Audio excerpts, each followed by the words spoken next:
A legislação de trânsito traz algumas regras para o exercício da atividade de transporte coletivo de passageiros, em suas diversas formas, seja o transporte público, seja o privado, por fretamento, turismo, enfim. Inclusive, até aquela pessoa que faz esse transporte de forma alternativa, como são chamados, né, transporte alternativo, eles também estão sujeitos a regras previstas na legislação de trânsito. O próprio Código de Trânsito brasileiro ele traz algumas exigências, tanto para o condutor desses veículos de transporte coletivo de passageiros, quanto para o próprio veículo. Em relação ao condutor, nós temos a necessidade desse condutor ter na sua habilitação o EAR, lá no campo de observações, o exerce atividade remunerada, e além disso ele precisa ter o curso especializado de transporte coletivo de passageiros, conforme previsão do artigo 145 do CTB. Para poder participar desse curso, que pode ser feito tanto na modalidade de ensino à distância, o EAD, quanto de forma presencial em entidades credenciadas, essa pessoa precisa ser maior de 21 anos e ser habilitada em uma das categorias D ou E. Além disso, não pode estar com a habilitação suspensa, cassado ou impedido judicialmente de exercer seus direitos. O curso possui carga horária total de 50 horas aulas e, ao final, é preciso fazer uma prova presencial no Detran. Sendo aprovado no curso, ele tem validade de 5 anos e essa informação passa a constar no RENAST do condutor. Se ele for abordado por uma fiscalização de trânsito, o agente da autoridade de trânsito vai observar justamente se o curso consta lá no RENAST, no prontuário do condutor.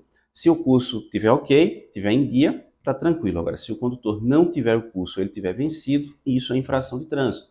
Ela está prevista lá no artigo 162 do CTB, em seu inciso 7. É uma infração de natureza gravíssima, são 7 pontos no prontuário do infrator, além de uma multa de R$ 293,47. E o detalhe é que o veículo fica retido, só sai com um condutor que possua esse curso.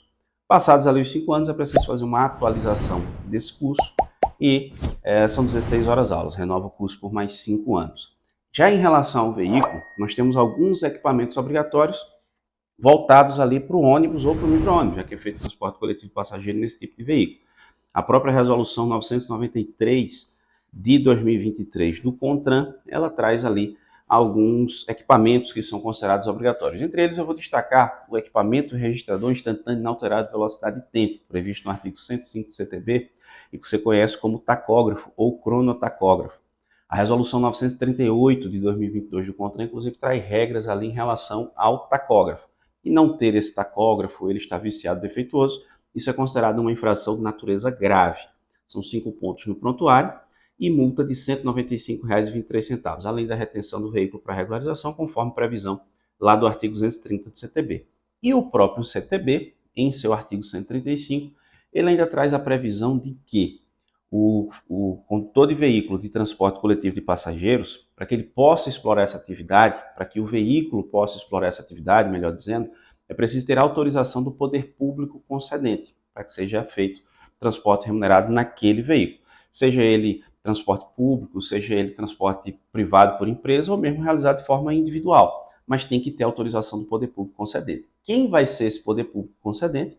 Aí depende de onde está sendo explorada essa atividade. Se é dentro de um município, entre um município e outro, entre um estado e outro. Então vai depender. Se é o próprio município que vai autorizar, de repente alguma secretaria, o próprio órgão de trânsito do município, que muitas vezes fica responsável por essa área de transporte.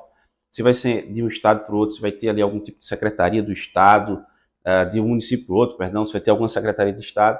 E a nível nacional também tem a questão da NTT, né, no caso de um estado para outro. Enfim, mas é preciso ter autorização do poder público concedente. Nesse caso, observando as regras da legislação de transporte, justamente a legislação de transporte que rege essas regras ali dentro do município, entre um município e outro, considerando o estado, ou de um estado para outro. Então isso depende do poder público concedente. Qual vai ser esse poder público? Você precisa verificar qual área que você pretende atuar para saber quem é que realmente pode te autorizar a explorar aquela atividade naquele local. Isso porque o exercício desse tipo de atividade sem uma autorização do poder público concedente, nós temos tanto a infração de trânsito, que eu vou explicar para vocês, quanto a infração de transporte, que aí a punição, os valores variam de acordo com a legislação aplicável naquele contexto que eu mencionei, seja ele dentro do município, entre municípios, entre estados, aí depende de qual legislação você está infringindo. Mas na legislação de trânsito, nós temos uma infração prevista lá no artigo 231, inciso 8 do CTB,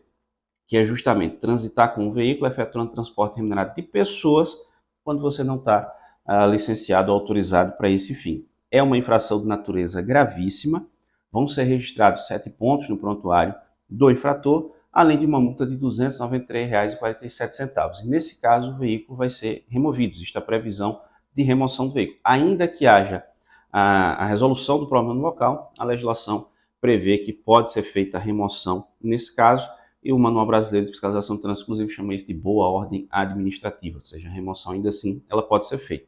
E repito, ainda tem a possibilidade de punição na legislação de transporte, cujo valor de multa costuma ser bem maior do que esse da legislação de trânsito que eu mencionei. Então, existe todo um conjunto de regras que são aplicáveis a esses profissionais que exploram esse tipo de atividade de transporte coletivo de passageiros ou transporte alternativo, quando é feito não por empresa, mas por uma pessoa que explora essa atividade. E você, ficou com dúvida? Concorda com algo, discorda de algo? Fique à vontade.